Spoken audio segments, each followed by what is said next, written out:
அலங்காநல்லூர் அருகே காவல் ஆய்வாளர் வீட்டில் 250 சவரன் நகை கொள்ளை. அட்சய திருதியன்று இரவில் 1.5 கோடி ரூபாய் மதிப்பிலான நகைகளை கொள்ளையடித்தவர்கள் குறித்து விசாரணை.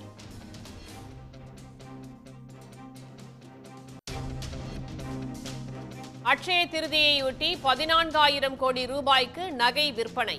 நேற்று ஒரே நாளில் சவரன் விலை 1,240 ரூபாய் அதிகரித்தாலும் கடந்த ஆண்டை விட விற்பனை அதிகரிப்பு. பாலியல் புகாரில் தலைமறைவாக உள்ள பிரஜ்வல் ரேவண்ணா மீது மேலும் ஒரு வழக்கு. மூதாட்டி ஒருவர் அளித்த பாலியல் புகாரை அடுத்து நடவடிக்கை.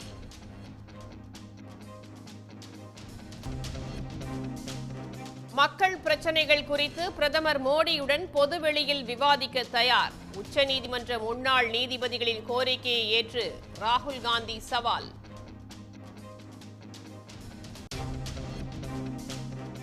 நான்காம் கட்ட மக்களவைத் தேர்தலுக்கான பிரச்சாரம் இன்று மாலையுடன் நிறைவு. 10 மாநிலங்களில் உள்ள 96 தொகுதிகளுக்கு நாளை மறுநாள் வாக்குப்பதிவு.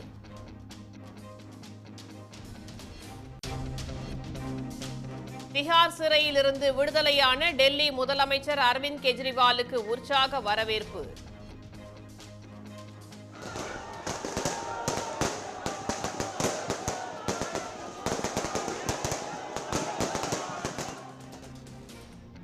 சர்வாதிகாரத்திற்கு எதிரான போருக்கு மக்கள் ஆதரவு அளிக்க கெஜ்ரிவால் வேண்டுகோள்.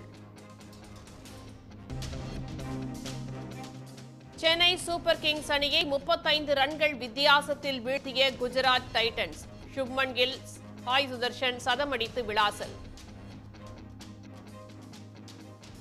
உடனுக்குடன் செய்திகளை தெரிந்து கொள்ள சன் நியூஸ் பெல் ஐகானை கிளிக் பண்ணுங்க.